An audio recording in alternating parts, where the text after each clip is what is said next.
Hey, what's up, YouTube? This is Victor De Velasco speaking. Well, another regional just came and went. San Antonio regionals this time around. And, well, here with my report. Again, shout outs to Rahul Reddy for, well, not providing the formula, but basically just want to keep it simple. And I'm just trying to copy his formula of how I do the reports for my regionals.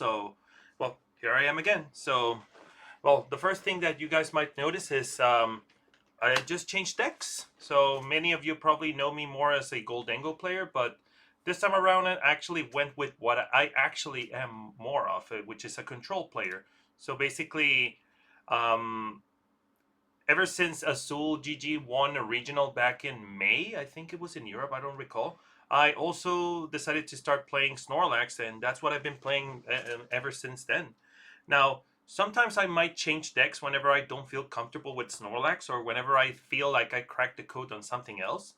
Or if someone convinces me not to play Snorlax in a specific tournament, like for instance in Lima, I played Lugia and I did really well.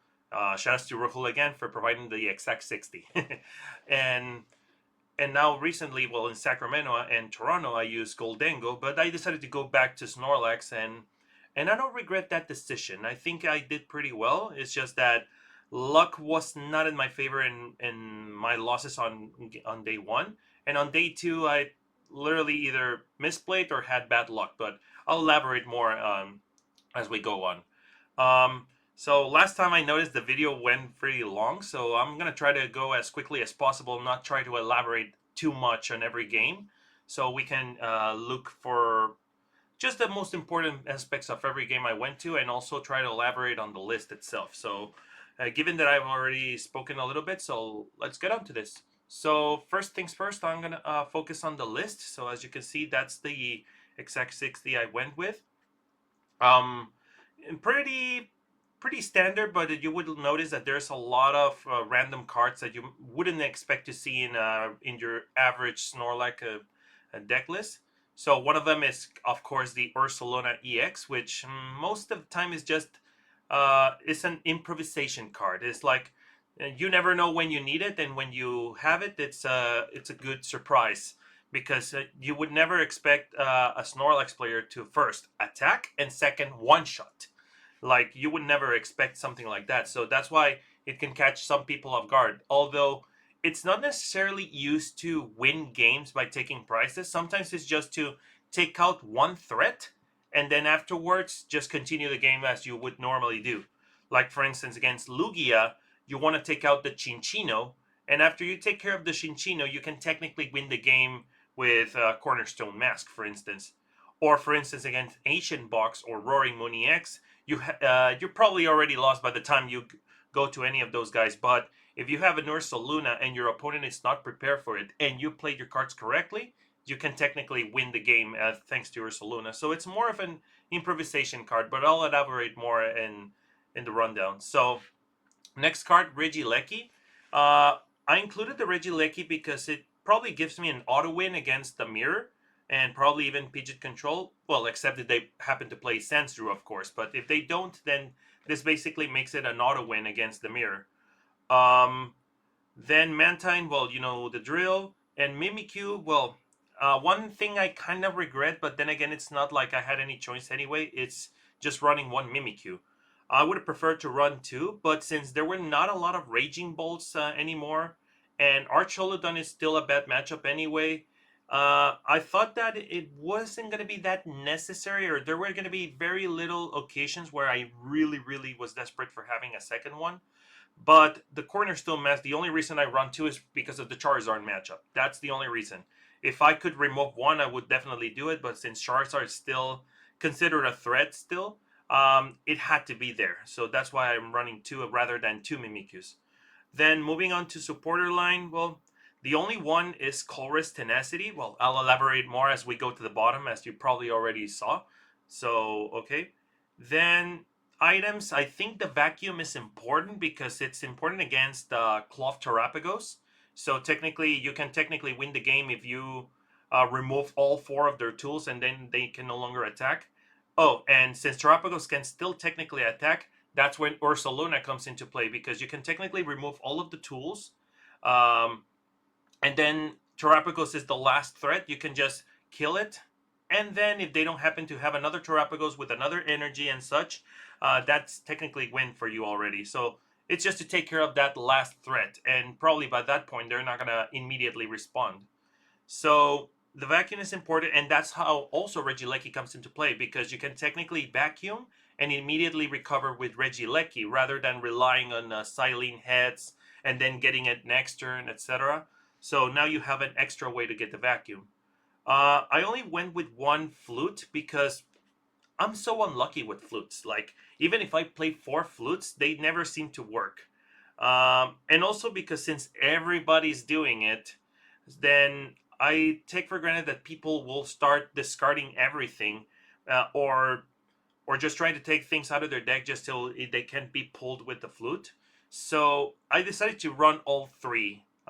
Let's call them the 3 amigos for this Decklist, which is Mantine, Erica's, and the flute. So technically, got nowhere to be safe. The only reason I'm running 1 flute is just because I need to have the option. And the tools, well, the cape is important because it makes it so Mimikyu can be one-shot by Dusknoir, nor Slitherwing, or the Snorlax also survives, say, Dragapult attack. Regieleki and Mantine sometimes can survive relevant attacks. Like, for instance, there was one game where Mantine used the cape and Regidrago couldn't one-shot it, so that was relevant. The stadiums, well, we know there's Artisan because you need to get your basics, but then I included a lively stadium, which actually made a difference in some matches. Like, for instance, against Snorlax, well, against Dragapult, sorry, you can attach a charm and then put the lively stadium in play, and that way Dragapult doesn't get a one shot, and you're not risking using a cape, because the risk of cape is that if your opponent happens to figure out how to one shot you, they're taking 2 prizes. But with the combination of stadium and charm, you're getting almost the same HP, but you're not risking a lot. Also, it's relevant with Rotom because it goes from 240 to 270, and that means that Ursaluna can no longer one-shot. Or Ogerpon with Charm and Stadium means that double Dusknoir, it will not get the one-shot. So it actually comes in handy in many occasions. You'll figure it out when you play it, but it's still. And as for the energies, well, we know that we have the 2 mists because we need them for Dragapult and Regidrago, especially Regidrago. Now that they're running the Alolan Executor, now it's a must. The Jet energy is very important because it helps you, so you can always have a way to immediately attack with Mantine, Regieleki, or especially your Ursaluna. And with Ursaluna, sometimes there's a combo where you can play the Ursaluna, Jet Energy, attack, then you're gonna tank the attack, and then you immediately penny, Jet again, and then you attack immediately again. So you can technically loop it with penny. So that's why the Jet is very important. And then the MVP of the list, in my opinion, is the Enriching Energy. Now, you will notice that I have a total of 4 energies. That means that Snorlax can hypothetically attack, and believe me, I did it in this regional, and you can actually do it in the mirror. Since your opponent will never actually attack you, you can technically get knockouts with Snorlax. And since, I mean, you're running Penny anyway, so you're always going to be able to attack in the mirror, and you're going to be taking your prizes. So that means more resources out of the prizes. And also, if your opponent tries to go for the Iono deck out, it's not going to work because now you're going to be drawing 3 or 2 cards after so many knockouts. So that's important. Now, as for the enriching energy, what's its purpose here? Well, first off, if you happen to run into a Spiritomb, then you technically have a way to not get bricked. That's rule 1. Second occasion would be, for instance, in matches like Charizard, where you just put the 2 Ogerpons and then you're just waiting for your opponent to Iono and then do a combo where they take out all of your Ogerpons, and you have no way to keep drawing cards. What you can technically do is, and this is for every match, but this is just an example. You can Enriching Energy, draw 4, Penny, recover, and then next turn attach. Or sometimes you can attach, pass, Penny, flip the Enriching back to the hand, attach again, draw another 4, pass, Penny, and so on and so on. So you can technically draw your deck without even relying on Rotom.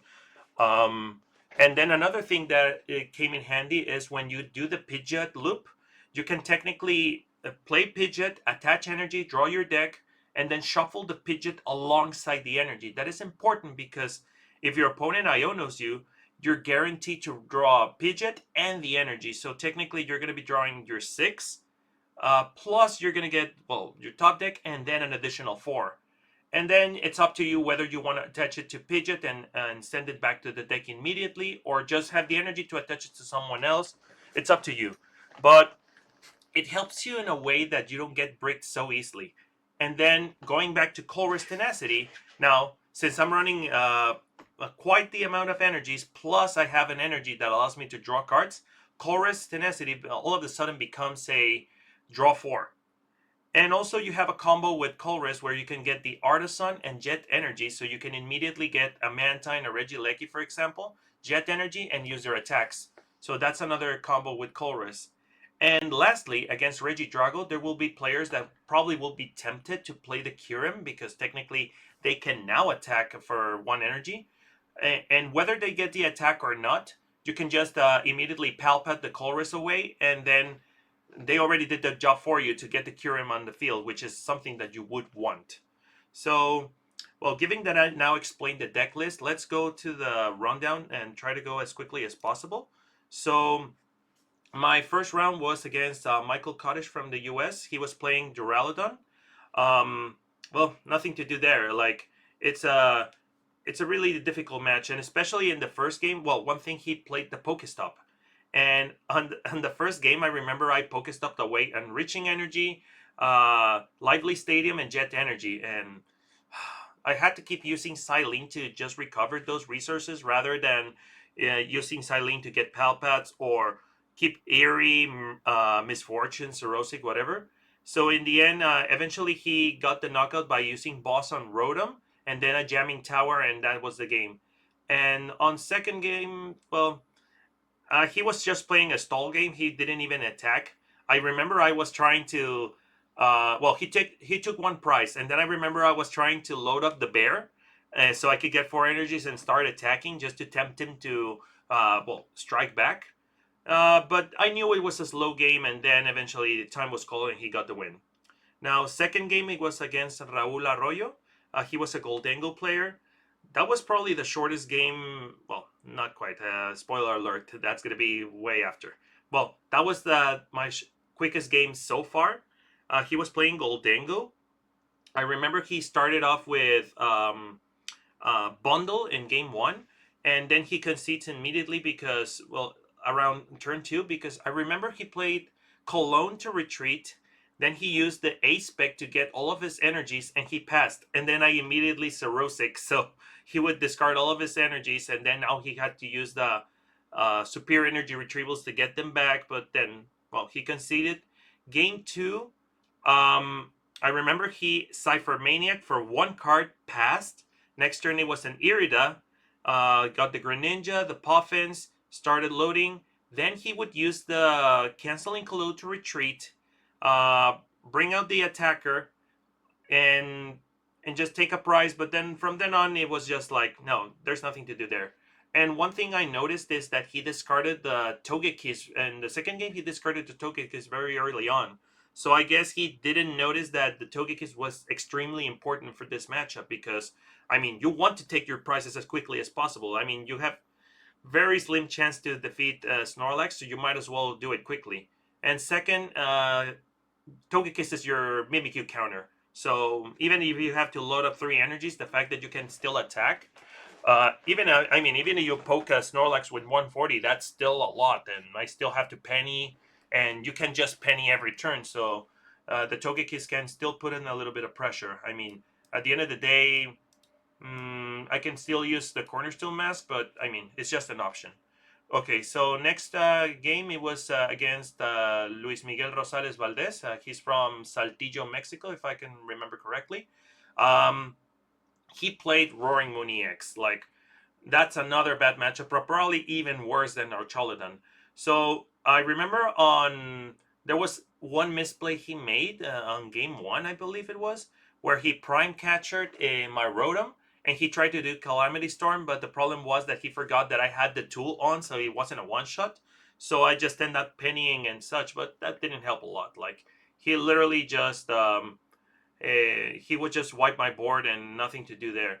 I remember I even wanted to go for the Ursaluna play, and I did Arven to get for a Nesball, and the last Nesball was Price, so that was already too bad.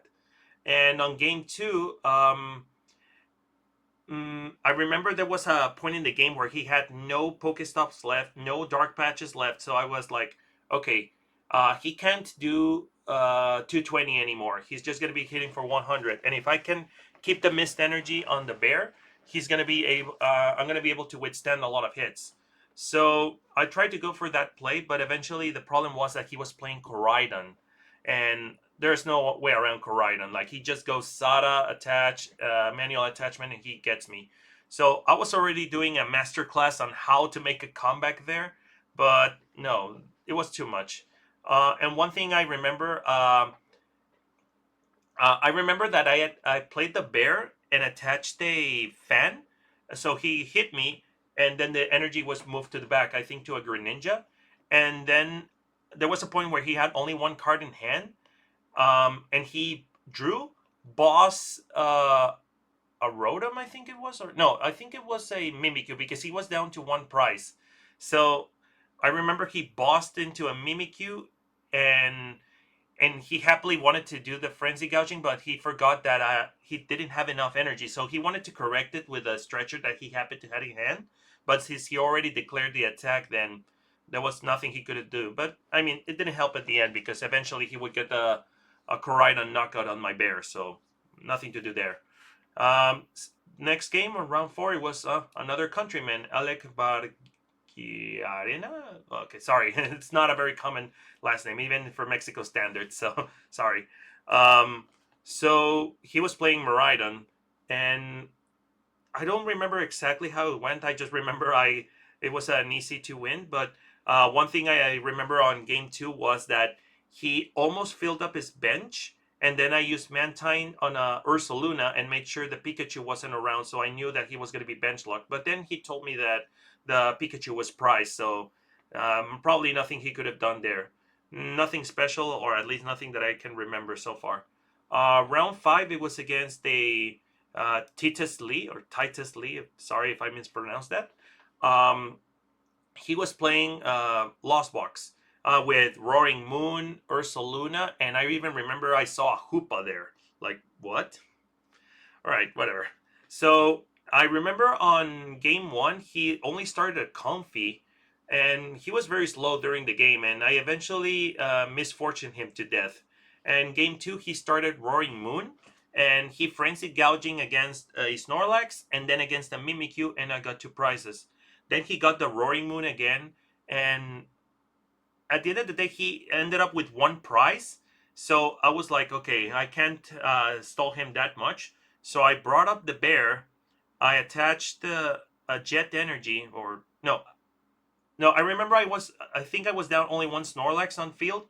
So I just played the bear, penny the Snorlax, just left the bear alone, counter catcher the Roaring Moon, and took the knockout. Then I think he did not play Roxanne, else I would have been in trouble. So what he did was he just promoted a Cramorant and hit me, and then I just remember I played a Pidgeot. I pennied the bear, played the bear again, Jet Energy, and then shuffled the Pidgeot back because he had an Ursaluna of his own. So I couldn't risk having anything else but the bear. And at that point, I remember I was down to two prizes and he was down to one.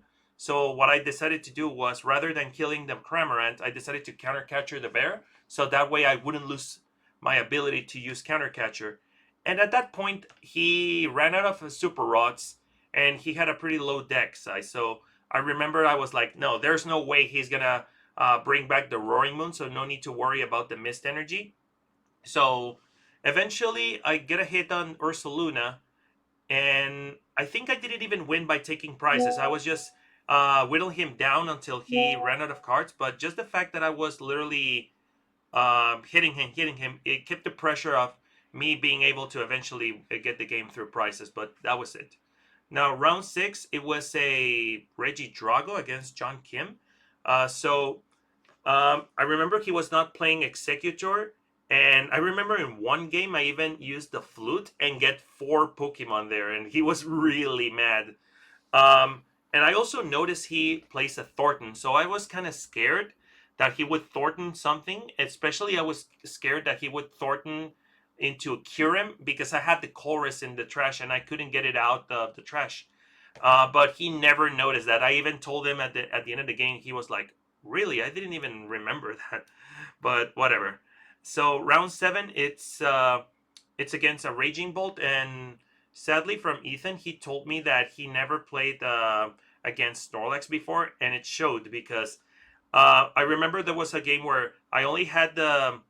He was down to two prizes. I had the Mimikyu in the front and a Snorlax in the back. I could have just left the Mimikyu there, but I was scared because he didn't seem to play a. I wasn't sure if he played Cologne or Thornton or anything because he was bench lock. He had no way to attack the Mimikyu, but he kept going. Like he wasn't conceding, so I kind of thought maybe he has a Cologne, maybe he has a Thornton. So that's why I had to keep the Snorlax in the back, just because I didn't want to risk getting dunked. He did not at the end. Game two, he started with Wing, and for some reason he started to do Stomp Off. He even discarded a Palpat and an Enriching Energy. Um, but this is where I say that Regieleki comes into play because people think that, okay, I'm not going to go for the attacks and I'm not going to allow you to use Counter Catcher, so I might as well just mill you to death. But this is where Regieleki comes into play because you can just keep recycling your Palpats, recycling your Yells, or simply recycling your Misfortunes and just keep peeling him while he's just milling one card and you're disrupting him with Eerie's, Misfortunes, Cerosic. And at the end of the day, if he doesn't attack, I mean, you're good. I mean, you just keep drawing cards, you just keep playing cards, and you can get to recycle cards. And also, I remember I had the cape priced, so that was a problem because Mimikyu couldn't survive a hit from Slitherwings. So, so I wanted him to get a knockout. Eventually, he did. The Slitherwing never got knocked out, but the game went on, and at the end of the day, I was able to just win. Um, Round eight, it was against what was it called? Martin Pizza. Well, sorry if I mispronounced it again. He was also playing Raging Bolt, and the only big difference there is that he played Koraidon, and I was scared because Koraidon, I have no way to deal with it. Like Mimikyu, even with the cape, is not gonna survive, or actually, it survives with cape and the stadium, but I don't rely too heavily on that because he can always bump the stadium and then hit and take two prizes. So you can be super safe with that. So, well, nothing to remember there. I just remember that I misfortuned his prime catcher on game one, and on game two I eered his prime catcher. Like he was really mad for that.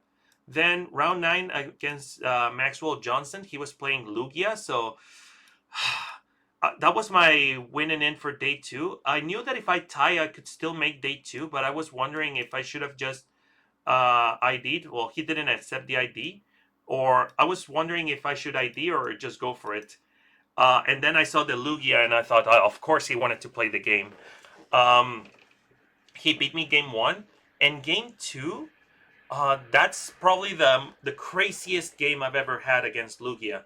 Like he started really slow. He only started a Chinchino, and I think it was the Wire Deer, and he didn't get the Lugia, so I was just drawing cards, try to get as much as I can out of the deck. Then he Ionos and finally plays a Lugia, but he doesn't have any Archeops in the trash. Oh no, sorry, I remember. He played a Luminion to get an Iono. Through the Iono, he gets the Lugia, but doesn't get any Archeops in the discard pile. Then I immediately Arven, go for the Flute, and I hit Iron Hands and Squawkabilly. And now he's bench locked. And then uh, he starts loading up the Minchino. He evolves and he gets a knockout, I think, on a Regieleki, so he's down to 5 prizes. Then I counter catcher the Iron Hands to stall him out a little bit. So I keep drawing cards with Rotom, etc. And I even drew almost my entire deck, but I was literally just attaching energies to the Snorlax, the two Mist, then the Enriching, and finally the Jet. But before I attached the Jet, he was able to Jet Energy the Chinchino. he bossed the Rotom and took two prizes. So he's down to three prizes. Then I immediately bring the Snorlax. I attach a cape and get the knockout on the Chinchino. Now, he finally got a Arceus by then, so he V-stars into just one Arceus. But here's the funny part: he promotes the Luminion, so that way he attaches the Legacy and a DTE. No, not the DTE. Two more energies, whatever. So he returns the Luminium back to his deck, but he no longer has any energies in play. And then I thought, wait, I can just counter catcher the I can just boss the Archeops. Yeah, I remember I used boss the Archeops and kill it with the Snorlax. And then all of a sudden, he's got no Chinchino and he has no Archeops. So the game, all of a sudden, he started attaching energies to Lugia, but then I counter captured the Iron Hands again, and I two-shot him in 2 turns. But then here was the funny part. I already, before I got the KO on the Iron Hands, I remember I started benching everything. I even benched the Ursaluna, like telling him, "Hey, I'm gonna hit you with Ursaluna." The reason I did that was because I was scared that he would Iono. So I wanted to make sure that I have everything I needed to win the game at that point. So there was a point where I was down to 2 prizes, he was down to 3, and I had the Snorlax right in the front, and he had the Lugia. And in my mind, I was like, kill it, kill it, kill it, kill it, kill it, kill it. And he did. He took the bait. Because why was that important? Because he would have taken 2 more prizes, so he was down to 1. So I could just immediately promote the Ursaluna. He hits for free, and I still have access to the counter catcher. So I counter catcher the Squawkabilly, and that was game. And that was probably the craziest game I've ever had with Lugia. And then game 3, time was called, and we ended up in a tie, and I was locked in for day 2. Day 2, definitely not my day. So I go against Christian Chase. He plays Regidrago. First game went as much as I expected. Like, he takes some knockouts, he uses the V-Star, he's down to 2 prizes, he's probably out of resources. I counter catcher a Radiant Charizard, and I only had Mimikyu with Charm and Mist Energy. And usually I go for the Mimikyu because that's the only guy that cannot be attacked by anybody except the Radiant Charizard. Sadly, I did not remember that. So he eventually started loading the Charizard again, and by that point I thought, why am I using the Mimikyu and not the Cornerstone Mask? The Cornerstone Mask, the problem is that he can technically hit you with the Mew, and he can two-shot you. That's my logic, and also because I don't want to have to risk 2 prizer rather than a 1 prizer. But the problem was, by the time he loaded the Charizard and I realized my mistake, he Ionoed me. He placed 3 Ionos, and I couldn't get that in time. So I had to play the Rotom again to redraw cards, and he would just boss into the Rotom and win. So yeah, that was my mistake. Game 2, I was in control, but then time was called, and well, couldn't get the tie there. Uh, Round 11, I go against Michael Miller. He was playing Charizard. He just starts Charmander. Turn 2, he rare candies into Charizard. And I remember I only had Snorlax and Rotom. So he gets the first knockout, and I'm kind of scared because I'm not drawing into whatever I want. So I just bench a Pidgeot to prevent the dunk. He doesn't one-shot the Rotom. Then I penny the Rotom, put the Pidgeot in the front, keep drawing cards. Then he gets some ghosts and decides to use one of the ghosts to damage the Rotom and then get a one-shot on the Pidgeot. Then I finally get my first Cornerstone Mask, so I penny the Rotom, put the mask, and then I eventually get 2 masks, but at some point he's not able to do the double Dusknoir, so he just concedes, and literally concedes because he didn't want to play the second game. So that was probably a quick game. So round 12, I go against a friend of mine from the LA area. He's called Aaron Friedman. Nice guy, by the way. And I remember he played Regidrago with Executor. That was my first Regidrago with Executor, and it showed because, oh my god, like, couldn't do much. Like, and he also played the Temple of Sinnoh, and this is where I started to notice how bad my luck was. Like, The only reason I won against Charizard was mostly because he wasn't getting as aggressive as he should have been. But I could have easily lost that game if it wasn't for the fact that I survived long enough to get the 2 cornerstones. But against Aaron, he was getting lucky with the coin flips. Like if I had a Rotom in the bench, he would flip and tails to get a knockout. And if something in the active, he gets heads. Like, uh, and then he played the Temple of Sinnoh in a game where I prized my vacuum. The vacuum is super important against Regidrago because you want to make sure that the stadium does not get recycled, which eventually he did. He V-star to get the Temple of Sinnoh back, and then eventually he would get a knockout on a Mimikyu, so that was a problem. And and that's it. I mean, I don't recall exactly how bad it went, but all that matter is that he got it. And last but not least, my last game was against Ethan Henderson, another Regidrago with Executor as well. Game one, he gets it. Game two, it was probably the worst because I priced one mist. Oh, in both games, I priced a mist energy, by the way. Um, and in the second game, it was even worse because I priced a mist and a Silene. So that meant that the only mist energy I had, if it goes away, it's gone forever. I have no way to recover it because even Regieleki doesn't recover non-trainer cards. So I don't recall how it went, but what happened was it was just a matter of surviving as much as I could. I could lock him out. I eventually used the Mantine with the cape, as I mentioned before, to get a Charizard, and then I used it again to get the other Regidrago, and eventually I would survive long enough to make sure that I got the game. And then on game three, time was called, and even though he was breaking, at the end of the day, I knew that it wasn't going to make a difference if I won that game. I even asked him afterwards because I eventually gave him the game. But at the end of the day, he didn't even got out of top 256. So even if I could have won that game, I would have not been able to reach 128. So yeah. So again, I guess I made this video long enough. I guess I really like to explain most of my matches, but then again, we went through the deck as well, and this time I went to 13 rounds. So I guess that's why this video took longer than usual. So, well, what are my final thoughts?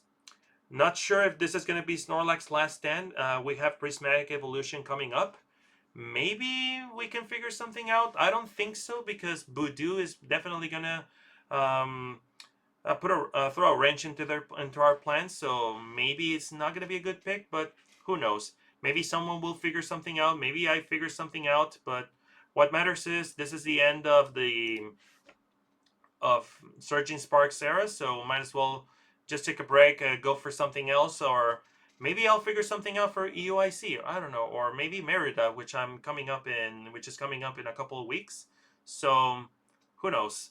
So hope you guys enjoyed this analysis, and should you have any questions, don't forget you can always leave in the comments or just contact me directly. So yeah, I'll be here after our Merida report. I'll be making one of those, so stay tuned, all right?